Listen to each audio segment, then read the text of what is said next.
ulit yun na magkaroon ng youth photo now that you're popular na, open ka pa? Magpo-post ka ba ulit? Hindi ka pa mag-open. It depends. If gusto ko yung project, then why not? Hindi naman porket nag-level up ng konti, juicy ka na, ganun-ganun. But it really depends. It really depends sa concept and yeah.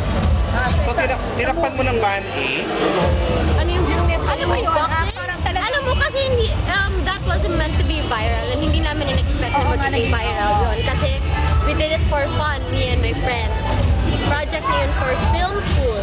Nagkataon lang nung in-upload niya, naging viral. So, wala kami intensyon na magiging viral. So, may takip yung... Walang takip. May takip. Hindi naman ako nag-load. Pero wala siyang sports bra.